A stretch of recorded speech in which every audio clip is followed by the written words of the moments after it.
대강절 기간이 시작됐습니다. 예수님께서 오심을 우리가 기뻐하고 기다리면서 준비하는 4주간의 기간인데요. 사실 연말이다 보니까 우리 안에 그런 생각들이 있는 것 같아요. 예수님은 늘 이맘때쯤 오시고 우리는 늘 이맘때쯤 바쁘고, 그렇죠? 어쩌면은 또 나이가 들면서 또 속된 말로 세상이 좀 찌들어져 가면서 연말에 성탄을 기다리는 기쁨보다 오히려 연말 정산을 기다리는 기쁨이 더 큰 게 그게 우리의 현 주소가 아닌가라는 생각들을 좀 해봅니다. 근데 생각해보면은 제가 좀 중고등학교 때 어린 시절에는 12월이 정말 기다려졌거든요. 너무너무 12월이 좋았어요. 왜냐하면 성탄절이 있기 때문에. 물론 엄밀히 말하면은 예수님이 오신 그 탄생하신 그 기쁨이 좋았다기보다는 성탄절 전에 24일날 저희가 항상 밤샘을 했거든요. 올라이트 이런 거 해보신 적 있나요? 보통 이제 청년들이 성탄절 이브 날 교회에 다 모여가지고 공식적으로 어른들에게 교회에서 밤샘을 할 수 있는 허락을 받는 날이 바로 이 이브 날이었어요.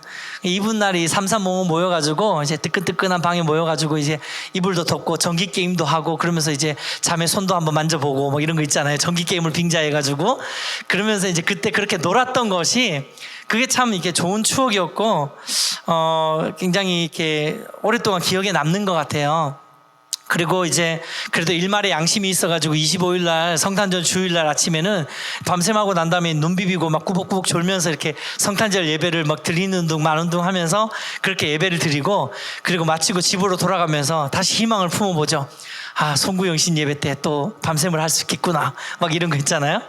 그러면서 그때는 이제 그게 좀 교회들의 문화였던 것 같아요. 그래서 밤에 이제 밤새면서 청년들은, 중고등학생 청년들은 그렇게 모여가지고 시간들을 보내고 또 준비하고 이렇게 했던 것이 제가 이제 기억하는 성탄절의 기억인데, 점점 자라면서 이제 그런 어떤 기대감이나 또 그런 성탄에 대한 추억들은 요즘 점점 없어지는 것 같아요. 이렇게 들어보면 세상에서도 요즘 성탄절 길거리에 캐롤이 너무 많이 없어졌다 이런 이야기들을 되게 많이 들었거든요. 그래서 캐롤도 많이 없어지고 그러면서 점점점 이 성탄절이 그냥 무미건조하게 이렇게 그냥 스쳐 지나가 버리는 그런 시즌이 돼버리는 게 아닌가라는 생각들을 좀 해보게 됐습니다. 근데 얼마 전에 우리 서성원 성도님이 성탄절을 엄청나게 기다리고 있다는 제보를 제가 받았어요. 네. 기다리고 계신가요?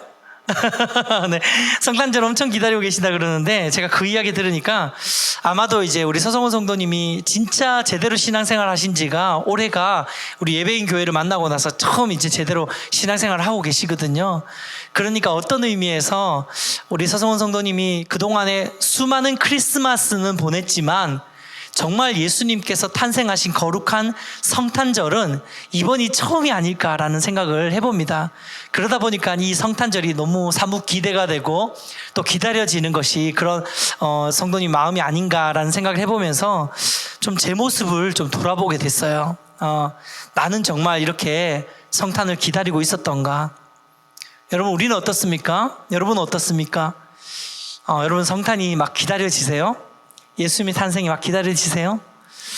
어쩌면 우리가 또 신앙생활을 오래 한 사람일수록 성탄절을 막 기다리고 사모하고 예수님이 이 땅에 오신 것이 막 가슴 벅차고 그런 기쁨들을 많이 놓치고 살고 있는 것이 우리의 현 주소가 아닐까.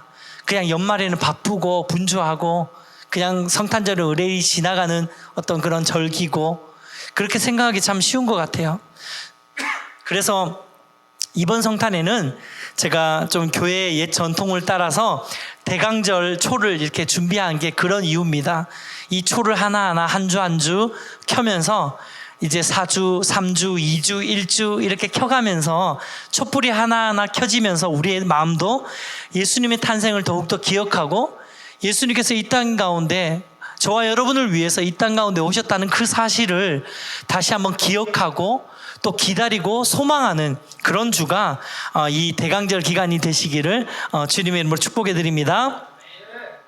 특별히 이 대강절 초에는 의미가 있어요. 첫 번째 초는 소망, 두 번째 초는 평화, 이거 다 나옵니다. 네, 저희 카드 늘 드리죠.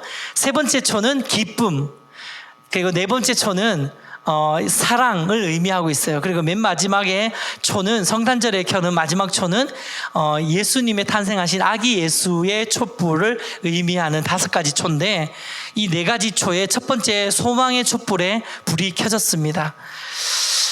여러분, 우리는 왜 예수님의 오심을 소망해야 되는 것일까요? 왜 우리는 예수님 오심을 기다려야 하는 것일까요? 여러분, 예수님께서 이 땅에 오신 것이 세상적으로는, 일반 세상의 사람들도 예수님께서 이 땅에 오신 것이 대단한 일이라는 것은 알고 있어요. 왜냐하면 예수님의 오심으로 인해서 역사적으로, 연대기적으로 AD와 BC를 나누잖아요.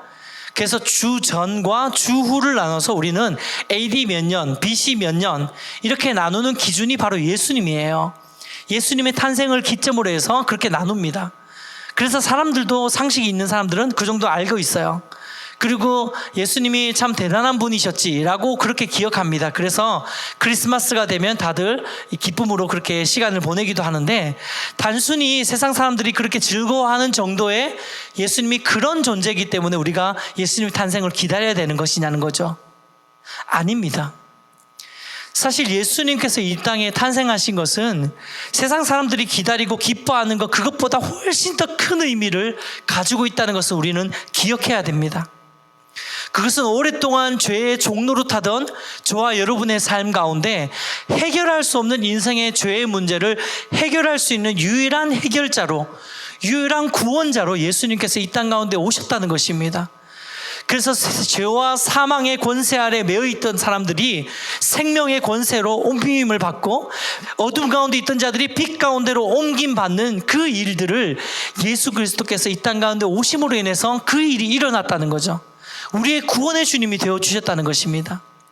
그것이 바로 우리가 예수님을 기다려야 되는 것이고, 예수님의 탄생을 소망하면서 우리가 성탄을 그렇게 기다려야 되는, 그래, 우리의 마음이라는 것입니다.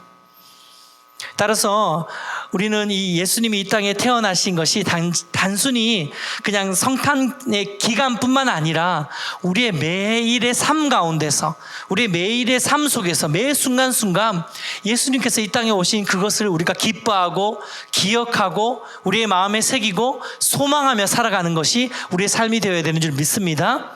그래서 저는 오늘 본문 말씀을 통해서, 그럼 어떻게 하면 우리가 이 땅에 오신 예수님이, 이 땅에 예수님이 오신 것이 이토록 중요한 일이라는 것을 우리가 다시 한번 이 말씀을 통해서 다시 발견하고 깨닫는 시간 되었으면 좋겠는데요. 오늘 본문은 신약 성경의 가장 첫 구절입니다. 가장 첫 구절 말씀, 마태복음 1장 1절부터 17절 말씀 우리가 읽었는데요. 여러분 알다시피 구약의 가장 첫 구절이 뭐죠? 창세기 1장 1절 말씀이죠. 같이 한번 읽어보겠습니다. 시작. 태초에 하나님이 천지를 창조하시니라. 이 창세기 1장 1절 말씀은요, 단순히 어떤 구약 성경의 첫 구절의 의미뿐만 아니라 구약 전체를 아우르는 첫 시작과 근원과 같은 말씀, 뿌리와 같은 말씀이에요. 창조에 대한 말씀이죠. 하나님께서 이 땅을 창조하시고 하나님의 백성들을 창조하시고 하나님의 나라를 구별해서 창조해 가시는 그 과정, 하나님의 백성과 하나님의 나라와 하나님의 주권들을 만들어 가시는 첫 시작의 그 구약의 말씀이 바로 하나님이 천지를 창조하셨다는 이 창조의 메시지라는 거예요. 그런데 어떻습니까? 구약을 통해서 하나님께서 창조하셨던 그 세상과 하나님이 창조하셨던 그 하나님의 백성들이 죄로 인해서 무너지고 타락하게 되는 거죠. 그게 우리가 알고 있는 구약의 끝입니다. 그래서 이제 신약의 첫 시작을 하나님께서 어떻게 하셨냐면, 구약의 첫 시작이 창조였다면 신약의 첫 시작은, 따라합시다, 재창조. 다시 한번, 재창조. 마태복음 1장 1절은 재창조를 이야기를 하고 있는 거예요. 하나님이 다시 창조하시는 역사를 보여주시는 것입니다. 함께 읽어볼까요? 1장 1절 시작. 아브라함과 다윗의 자손 예수 그리스도의 계보라. 예수 그리스도께서 이 땅 가운데 오신 것을 선언하면서 예수 그리스도를 통해서, 이제 이 메시아인 예수 그리스도를 통해서 모든 죄로 무너졌던 이 땅이 회복될 것이고, 죄로 무너졌던 하나님의 백성들이 회복될 것이고, 죄로 무너졌던 이 온 땅의 사람들이 회복될 것이라는 것을 약속하고 있는 것이 바로, 선포하고 있는 것이 바로 마태복음 1장 1절의 말씀이라는 것입니다. 여러분, 계보라는 것은 우리나라 말로 하면 족보잖아요. 쉽게 이야기하면 우리나라만큼이나 유대사회도 이 족보가 되게 중요해요. 예. 근데 성경을 읽다 보면 구약 성경에서 심심찮게 이렇게 족보들이 많이 나오잖아요. 근데 성경을 읽다가 보면 가장 힘든 부분 중에 하나도 바로 이런 족보예요. 오늘도 우리가 17절까지 말씀을 읽으면서 정말 이 이름 하나하나 말하는 게 되게 쉽지 않았죠. 그렇죠? 근데 되게 지루하고 지겹잖아요. 이게 우리 같이 읽었으니까 읽지, 혼자 읽으라 그러면 이거 참 읽기가 정말 거스기 해요. 정말로. 근데 하지만 이 족보는 단순히 성경에 나오는 족보는 우리 인간의 족보와는 좀 다릅니다. 우리가 알고 있는 족보는 그 연대기적으로 누구의 자녀가 누구고 누구의 자녀가 누구고 이런 걸 기록해 놓은 것이 족보잖아요. 여러분도 족보 다 보시잖아요. 네, 그런데 성경에 나오는 족보는 그런 족보가 아니에요. 물론 연대기적으로 기록하고 있지만 성경에 나오는 족보의 핵심은 하나님께서 인간 역사 가운데 어떻게 개입하셔서 하나님의 구원을 이루고 있는지에 대한 어떤 그 신앙의 맥을 따라서 가는 것이 성경에 나오는 계보라는 것입니다. 그래서 이를테면 이런 거예요. 인간의 족보에는 보통 장남을 다 기록합니다. 누구의 장남은 누구고 누구의 아들은 누구고 이런 식으로 기록을 하는데, 성경에는 때때로 성경의 계보를 보면 장남이 기록되지 않을 때가 있어요. 이를테면 이삭의 아들이 장남이 누구죠? 아십니까? 에서죠. 그쵸? 이삭의 장남은 에서예요. 그러면 성경의 계보 안에 정말 연대기적으로 기록하자면 이삭은 에서를 낳고 라고 해야 됩니다. 근데 성경은 그렇게 기록하지 않는 거죠. 이삭이 야곱을 낳았다고 이야기를 하고 있어요. 왜 둘째인 야곱을 기록하고 있냐면 이 야곱이 신앙의 계보를 잇는, 신앙의 맥을 잇는 사람이기 때문입니다. 여러분, 그런 의미에서 아마 여기서 영적인 장남들이 있을 거예요. 우리 가정 가운데 신앙적으로 내가 어떤 이 하나님께서 나를 통해서 우리 가문 가운데 영적인 계보를 이어가게 하시고 영적인 책임감을 지게 하시는, 뭐 이를테면 제가 그냥 이렇게 봤을 때 우리 태원이 같은 경우도 그렇잖아요. 태원이는 할머니가 신앙생활을 아주 잘하세요. 근데 태원이의 부모님은 신앙생활을 잘 안 하시거든요. 근데 태원이가 그 신앙을 이은 거예요. 예. 네, 그러면은 태원이가 어떤 의미에서 영적인 계보를 잇고 있는 거예요. 그래서 성경에 나오는 계보는 바로 그러한 계보입니다. 단지 어떤 혈육적인 장자가 아니라 영적인 의미의 장자의 계보들을 성경에서는 이어가고 있는 거죠. 신앙의 맥이라는 거예요. 특히 오늘 우리가 읽은 마태복음을 보면 그런 것들을 더 우리가 자세히 알고 있는데요. 저는 오늘 이 마태복음 1장 1절에서 우리가 읽은 17절 안에 있는 이 마태복음의 족보가 신약을 시작하면서, 생각해 보세요. 마태도 생각이 있는 사람인데 신약 성경의 맨 첫 성경을 지으면서 이 재미없는 족보로 시작을 했다는 거예요. 계보로 시작했다는 거예요. 좀 스펙타클한 이야기로 시작하면 좋을 텐데 족보로 시작했다는 거예요. 그만큼 이 족보는 너무너무 중요한 영적인 의미를 가지고 있다는 것입니다. 저는 오늘 이 족보 말씀을 통해서, 이 계보를 통해서 하나님께서 저와 여러분 가운데 우리가 왜 예수님을 소망하고 기다려야 되는지, 왜 예수님이 탄생하신 것이 정말 우리 인생 가운데 가장 위대한 탄생인지를 오늘 이 족보를 통해서 함께 발견하기를 원하는데요. 첫 번째, 마태복음 1장의 족보에서 발견할 수 있는 몇 가지 특징이 있는데요. 첫 번째 특징은 마태복음 1장에서 역사의 주인공이 예수님이라는 것을 계속해서 보여주고 있어요. 역사의 주인공이 예수님이라는 걸. 마태복음 1장 1절과 1장 16절 같이 한번 보여주시겠어요? 함께 읽어보겠습니다. 시작.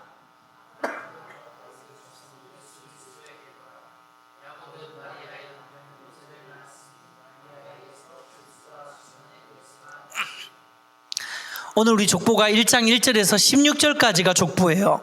근데 1절과 16절에 동일하게 누구로 시작해서 누구로 끝나나요?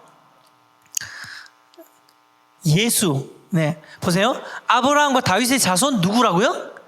예수의 계보라라고 선포하고 시작을 하는데 맨 16절 마지막에도 야곱은 마리아의 남편 요셉을 낳았으니 마리아에게서 누구라고요? 그리스도라 칭하는 예수가 나시니라. 시작과 결론을 다 예수로 이야기를 하고 있다는 거예요. 족보의 시작과 끝이 모두 예수님입니다. 이것을 그 문학적인 표현으로는 인클루지오라고 합니다. 인클루지오는 뭐냐면 한글로 이야기하자면 양괄 대칭법이라는 뜻이거든요. 근데 이 인클루지오는 처음과 끝을 같은 것으로 시작을 하고 중간에다가 필요한 내용들을 적어 놓는 문학적인 기법을 인클루지오라고 해요.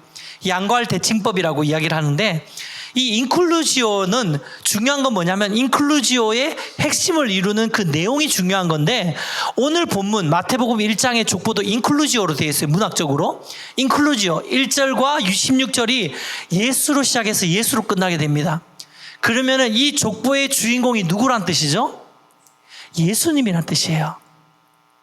이 족보의 주인공이 예수님이란 뜻이에요.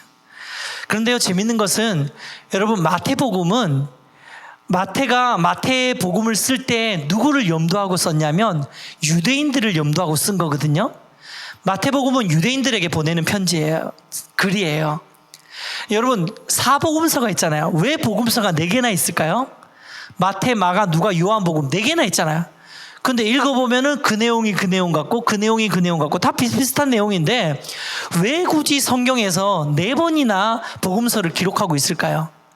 성령님께서 왜 그렇게 하셨을까요? 대상이 다르기 때문이에요. 이 복음서를 쓰는 대상, 이 복음을 전해야 되는 대상이 달랐기 때문이에요. 이를테면 마태복음은 구약의 율법을 아주 잘 지키고 있었던 유대인들을 대상으로 기록한 성경이 마태복음이에요. 마가복음은 헤롯의 그 핍박 가운데서 고난받고 있었고 핍박 가운데 환난 가운데 있었던 그리스도인들에게 쓴 성경이 마가복음이에요. 그래서 마가복음은 사복음서 중에 제일 짧아요. 16장밖에 안 돼요. 왜냐하면 급하거든요. 내일 순교당할 수도 있거든. 내일 모레 순교당할, 내일 잡힐 갈 수도 있는 거거든요. 사자밥이 될 수도 있거든요. 아주 급박한 상황이기 때문에 이 마가복음에는 굉장히 즉시, 급히 뭐 이런 표현들이 굉장히 많이 나옵니다. 그래서 막 믿음의 담대함을 요구하고 있는 그런 내용들이 많이 나와요. 누가복음은 이방인들을 위해서 기록되어 있어요. 그래서 굉장히 이방인들에 대한 예화들이 많이 나오고 누가복음에는 특별히 예화가 많이 나와요. 왜 예화가 많이 나왔냐면 이 사람들은, 이방인들은 하나님의 말씀을 잘 이해하지 못하잖아요. 율법을 잘 몰라요. 그러니까 예를 들어서 이렇게 설명하고 있는 게 누가복음입니다. 요한복음은 이 마태, 마가, 누가복음보다 훨씬 후대에 기록됐거든요. 그러니까 이거는 믿음의 3대예요. 믿음의 1대, 2대를 지난 믿음의 3대들을 위해서 기록된 게 요한복음이에요. 그러니까 시간이 많이 지난 다음에 기록된 성경이기 때문에 이 요한복음에는 예수님의 신성을 강조하는 성경이 요한복음이에요. 왜 예수님의 신성을 강조했냐면 시간이 흘러가면서 사람들이 이 예수님이 진짜 신이었나? 예수님이 그냥 사람 아니었나? 예수님이 뭐였지? 이렇게 고민하는 단계에 이른 거예요. 그러니까 요한을 통해서 예수님이 참 하나님의 아들이고 그러면서도 동시에 육신의 모습을 입고 오신 분이라는 것을 강조하기 위해서 기록한 게 요한복음이에요. 이 4복음이 있지만 4가지의 복음이 다 다른 독자들을, 쉽게 말해서 원독자라 그러는데요. 그 당시에 이 복음서를 볼 그 독자들의 대상이 달랐기 때문에 다 다른 어떤 그 사복음이 나온 거예요. 그런데 제가 말씀드린 것처럼 마태복음의 독자는 유대인이었거든요. 유대인은 구약의 성경을 너무나도 잘 알고 있는 사람이었고 율법을 너무나도 잘 지키는 사람이었고 구약에 예언되어 있는 메시아를 기다리던 사람들이었어요. 그런데 이 사람들에게 족보를 쓰면서 이 족보의 주인공이 아브라함도 아니고 모세도 아니고 다윗도 아니고 누구라고요? 예수님이라고 쓰고 있는 것은 엄청난 센세이션이었다는 겁니다. 그 당시 유대인들이 이 족보를 보면은 막 화가 치밀어 오르는 거죠. 아니, 이 족보에 이게 예수 그리스도의 계보라가 아니고 아브라함의 계보라 아니면 다윗의 계보라라고 써야 되는 건데 예수의 계보라라고 쓰고 있다는 거예요. 이건 마태가 다분히 의도하고 있는 거예요. 마태가 이야기하고 싶었던 것이 무엇입니까? 이스라엘의 구약의 온 역사 가운데 너희들은 아브라함이 주인공인 줄 알고 있고 모세가 주인공인 줄 알고 있고 다윗이 주인공인 줄 알고 있지만 아니다. 진짜 주인공은 메시아 되시는 예수 그리스도가 주인공이라는 것을 이야기하고 있는 겁니다. 할렐루야. 역사의 주인공이 예수 그리스도인 줄 믿으시기를 축복합니다. 오늘날도 우리는 이 계보를 보면서 이 말씀을 통해서 우리가 믿음으로 붙들어야 되는 것은 뭐냐면 지금도 예수 그리스도께서 이 땅의 주인이라는 사실을 여러분 기억하시기를 축복합니다. 지금도 예수 그리스도께서 이 땅의 주인공이십니다. 세상의 주인이 뭐 시진핑 같나요? 세상의 주인이 트럼프 같나요? 세상의 주인이 세상의 다른 어떤 리더십 같나요? 그렇지 않습니다. 역사를 움직이고 있는 것은 예수 그리스도 하나님이시라는 사실을 우리는 기억해야 됩니다. 이 땅의 모든 역사가 제각각의 역사대로 흘러가고 있는 것 같고 그 역사 안에 각각의 주인공이 있는 것 같지만 그렇지 않다는 거예요. 예수님이 주인공이라는 것입니다. 우리가 이것을 믿을 때에 이 땅을 살아가면서 정말로 하나님께서 예수님이 이 땅에 오신 것이 그렇기 때문에 위대한 탄생이라는 것을 우리는 알게 될 것입니다. 자, 두 번째로 우리가 마태복음 1장의 족보에서 볼 수 있는 두 번째 특징은요, 이 족보에는 예수님이 다윗의 자손이라는 것을 계속해서 반복하고 있어요. 17절 말씀 같이 읽어보겠습니다. 시작. 그런즉 모든 대수가 아브라함부터 다윗까지 14대요. 다윗부터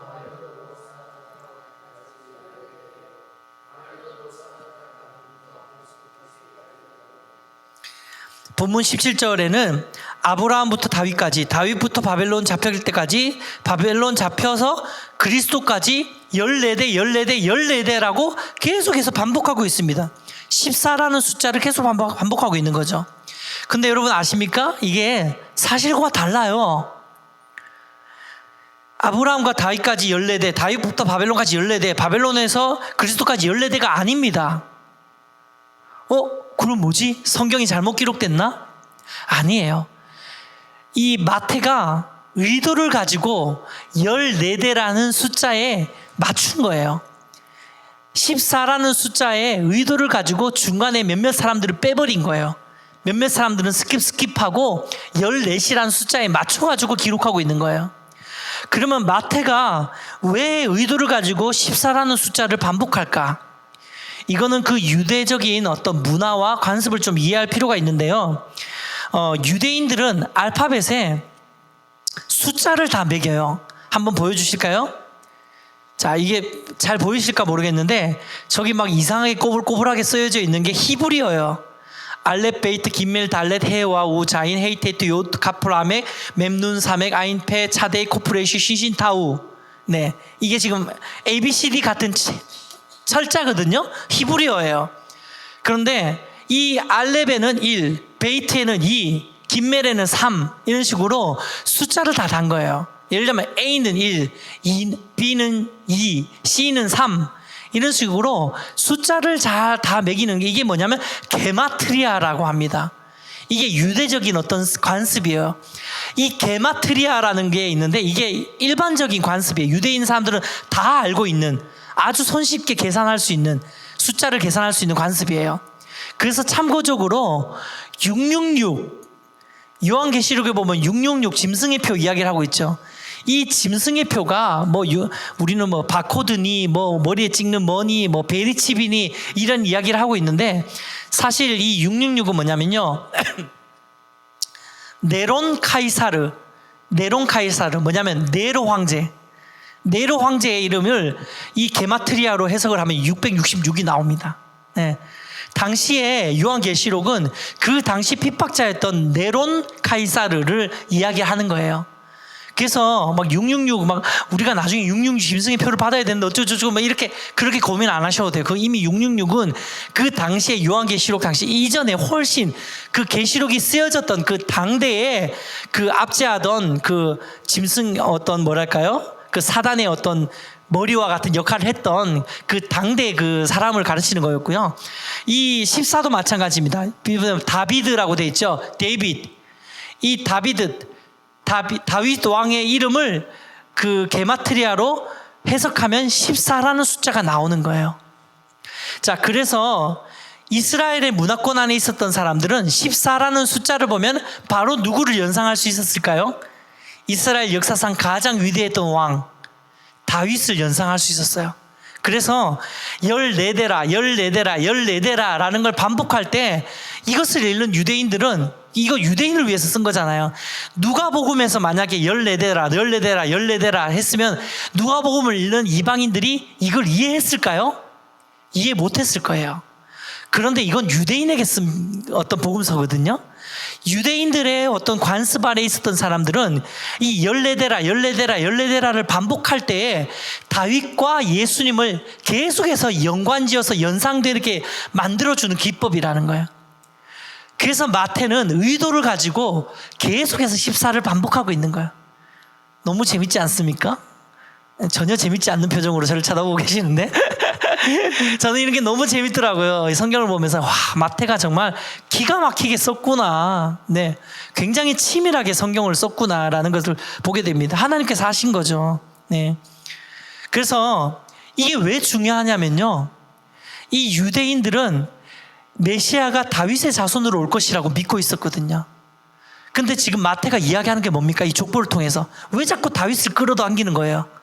예수님을 이야기하면서 왜 자꾸 다윗을 이야기하는 겁니까? 예수님이 누구의 자손이라고요? 구약에 예언되어진 다윗의 자손이라는 거예요. 다윗의 자손으로 예수님이 오셨다는 것을 강조하기 위해서 이 족보에서 그렇게 기록을 하고 있는 것입니다. 할렐루야. 예수님은 다윗의 자손입니다. 따라서 예수님은 메시아인 줄 믿습니다. 할렐루야. 예수님은 메시아예요. 근데 이 메시아 되신 예수님이 이 복음서 당시에 유대인의 그 사람들에게만 메시아가 아니라 지금도 저와 여러분에게 메시아가 되시는 줄 믿습니다.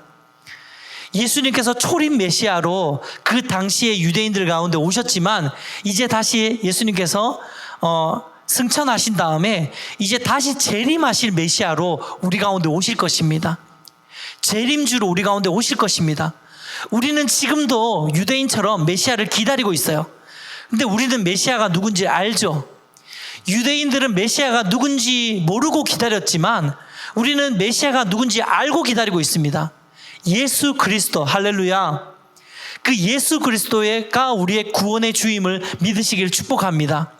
그래서 우리가 언젠가 하나님 앞에 서는 그날에, 우리가 언젠가 예수님이 이 땅 가운데 구름 타고 다시 내려오시는 그 재림주로 오실 그날에 당신이 우리의 메시아입니다 라고 고백하고 믿음으로 주님 앞에 나아가는 그런 놀라운 은혜가 저와 여러분 삶 가운데 있기를 주님의 이름으로 축복해 드립니다. 우리 마지막으로 이 마태복음 1장의 족보의 마지막 특징은요, 예수님이 그 유대인뿐만 아니라 모든 이들의 구원자이심을 오늘 이 족보는 이야기를 하고 있습니다. 오늘 족보에서 볼 수 있는 가장 큰 특징 중에 하나가 뭐냐면 족보에 여자들의 이름이 기록되어 있다는 거예요. 여러분, 우리나라도 그렇지만 유대 사회는 굉장히 남성 중심적인 그런 사회였거든요. 그래서 구약 성경에 보면 혹은 신약 성경에 보면 뭐 몇 명이 모였다, 예를 들면은 5,000명이 모이니라 라고 하는 이 5,000명 숫자 안에 여자들이 들어갈까요? 안 들어갈까요? 안 들어가요. 네.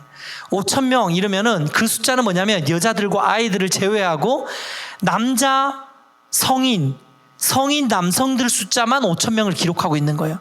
그만큼 여자와 아이들은 그 카운트하는 숫자에도 포함시키지 않을 정도로 그렇게 남성 중심의 사회였어요.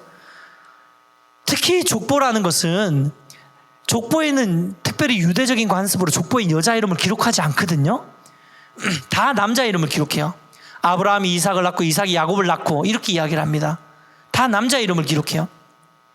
그런데 이 족보 이름에 여자 이름이 기록되어 있는 거예요. 지금 마태복음 족보에는 너무너무 특별한 족보입니다. 특별히 여자 이름이 기록되는데 그것도 한 명도 아니고 5명이나. 누구죠? 다말, 라합, 룻, 그리고 우리아의 아내라고 기록되어 있는데 바세바죠. 그리고 마리아까지 5명, 무려 5명의 여자의 이름을 기록하고 있는데 이 5명의 여자 이름을 족보에 등장시키는 것이 마태의 의도라는 거예요. 의도를 가지고 있던 거예요. 아마도 당시에 구약 역사를 잘 알고 있었던 유대인들이 이 족보를 보는 순간 이 족보에 나오는 여자의 이름을 보는 것만으로도 부끄러웠겠지만 이 여자 이름을 보는 순간 여자의 이름들을 확인하고 난 다음에 이 유대인들은 다 굉장한 수치감과 부끄러움을 느꼈을 거예요. 왜냐하면 숨기고 싶은 과거거든요. 유대인들에게는 숨기고 싶은 그런 존재가 바로 이 여자들이에요. 다말을 먼저 한번 볼까요? 3절 상반절을 같이 읽어보겠습니다. 시작.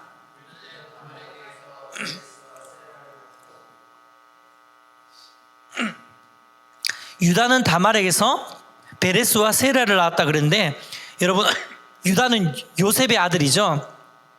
요셉의 아들이었는데 12아들 중에 한 명이었는데 다말이라는 사람과 결혼을 했어요. 근데 이 유다라는 사람이 신앙이 별로 좋지 않았던 것 같아요. 다말은 가나안 여인이었거든요. 이방 여인과 결혼한 거예요, 그 당시에. 굉장히 이게 좀 터부시하던 일인데 무슨 이유인지 모르지만 유다가 다말과 결혼한 게 아니고 유다의 아들이 다말과 결혼을 한 거예요. 유다의 아들이 다말과 결혼. 그러니까 유다와 다말은 부부 관계가 아니라 시아버지와 며느리 관계였어요.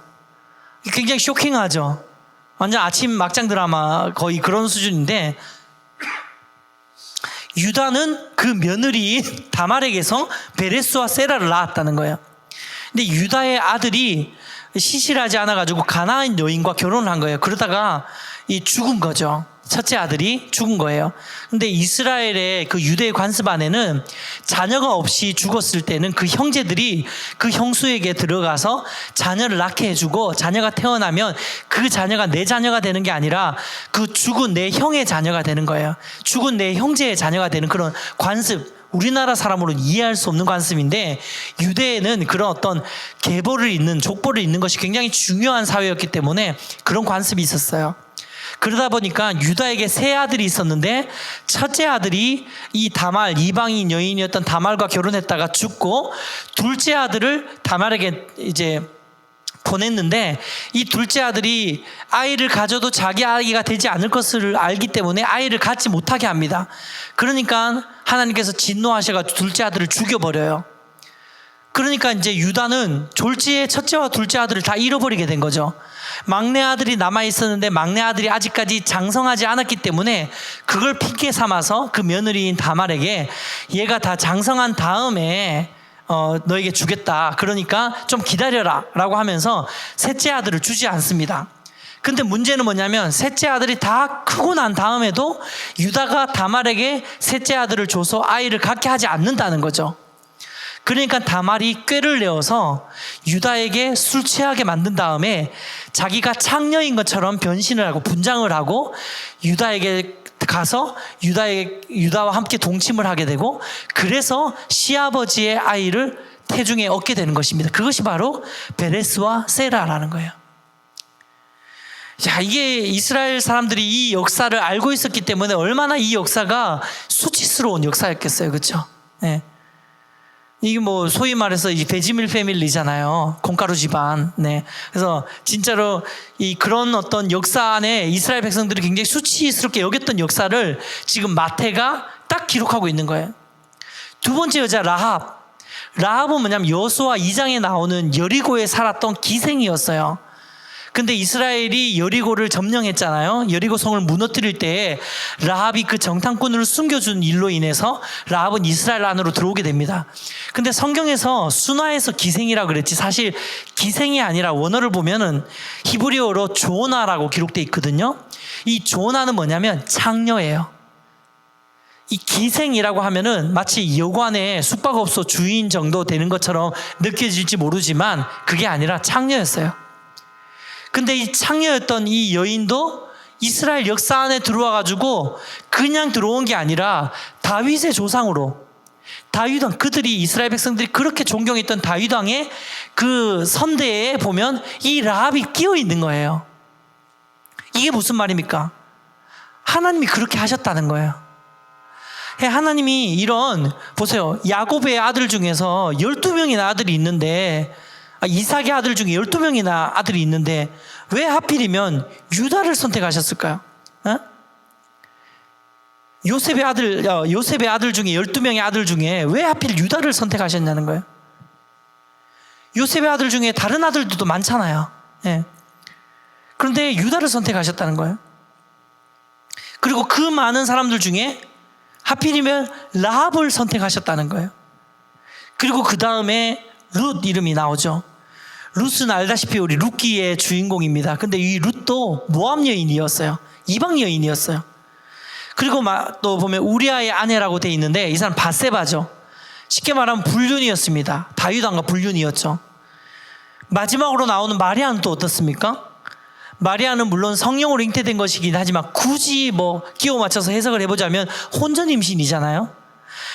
하나 온전한 사람들이 없어요. 나오는 5명의 여자가 전부 다 흠이 있는, 어떤 인간적인 그림으로 봤을 땐 다 흠이 있는 사람들이었어요. 죄인이었고 이방인이었고 흠이 있는.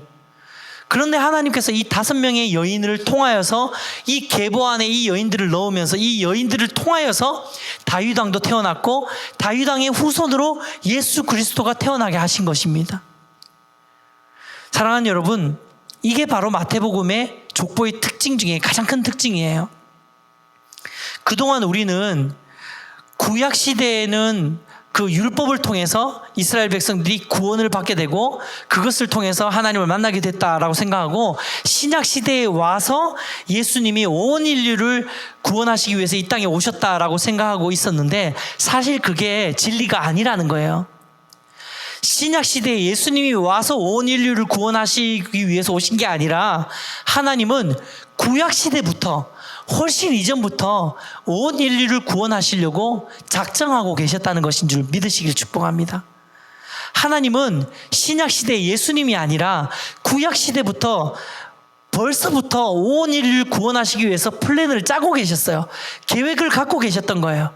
그러니까 그 유대의, 그 이스라엘의 정통적인 유대의 그 계보 안에 끊임없이 이방인들을 넣으시고 끊임없이 죄인도 넣으시고 끊임없이 허물 많은 자도 넣으시고 모든 허물 있는 자들, 죄인들, 연약한 자들, 혈통적으로 유대인이 아닌 자들까지, 이방인들까지 그 안에 계속해서 넣으심으로 하나님의 놀라운 구원의 사역 안에 온 인류, 모든 사람들을 다 포함시키고 있는 거예요. 말씀을 맺겠습니다. 예수님께서 이 땅에 오셨습니다.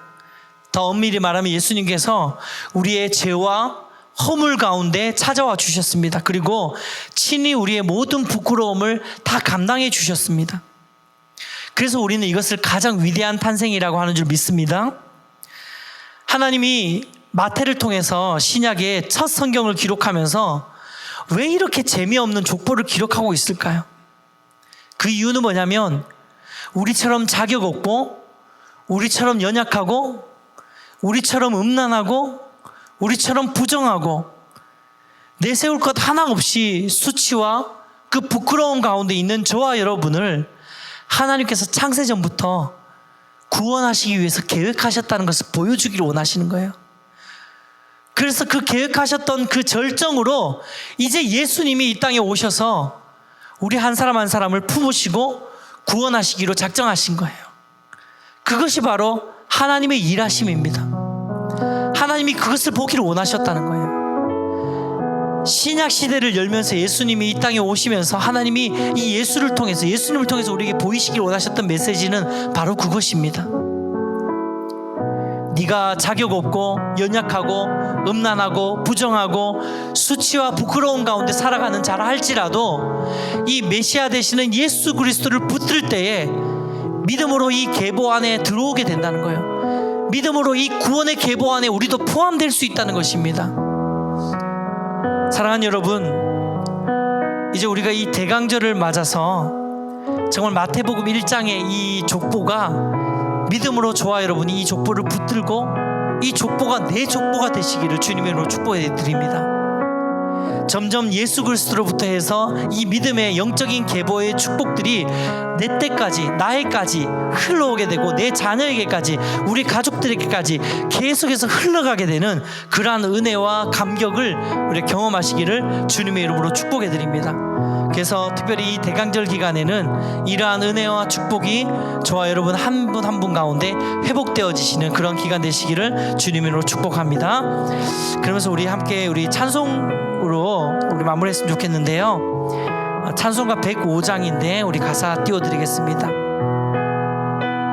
오랫동안 기다리던 우리 1절 2절 함께 가사 생각하면서 찬양하겠습니다. 오랫동안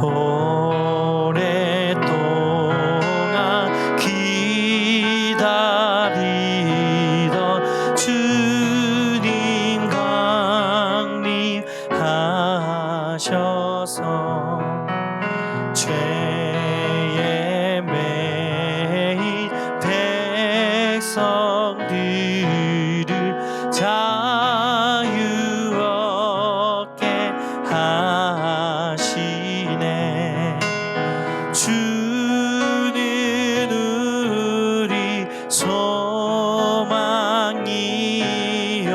힘과 위로 되시니 오래 기다리던 많은 복을 받게 모든 백성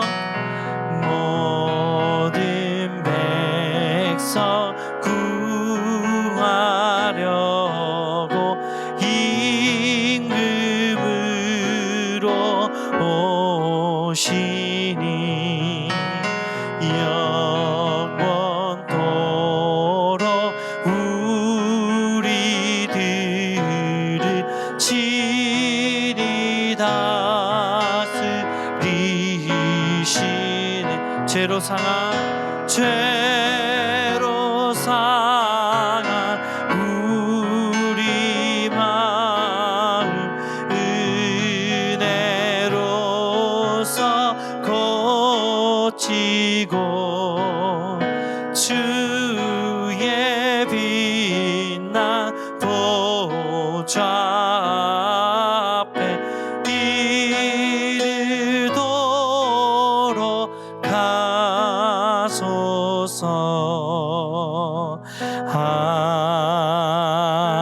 아멘.